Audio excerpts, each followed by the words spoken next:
beyond that, we sat down and decided that the political line of operation was actually the main effort. In other words, that could trump the security line of operation. Now, don't get me wrong. You've got to have security or you're not going to have economic development, political development. I remember, in fact, there was a period when, Baghdad was so completely out of control. You have to remember that when the decision was made to conduct the surge, December of 2006, ultimately, there were 53 dead bodies every 24 hours on the streets of Baghdad.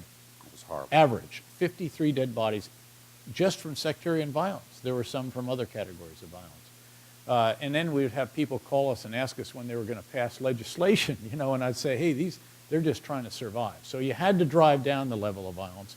But I would go in and I'd say, hey, Ryan, we're looking at an operation, say, in Sutter City tonight. What's your take? What will the traffic bear tonight? We know it's going to be sensitive. We know there's pitfalls out there potentially.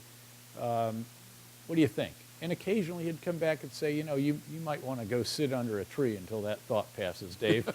And, or actually he'd say, let's push that to the right a little bit and delay it a tad. You adjusted and your operations? We would. I don't think I ever did something that he advised against doing.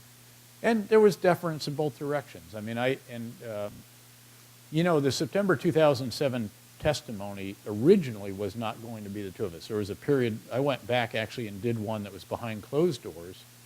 And because the cameras weren't there, it was a much different hearing, I might add. But I think it was in April or May of 2007. We had the big, hearing, that was the hearing of all hearings in 2007 in September. But the one behind closed doors, I was by myself, although they had the Deputy Secretary of Defense, Deputy Secretary of State, and the Vice Chairman of the Joint Chiefs. Those are supposedly my flank. But the fact was, none of them was in Iraq full time. And so you just ended up getting even the economic and social and political questions. And so we said, hey, we got to go back as a team. And we did.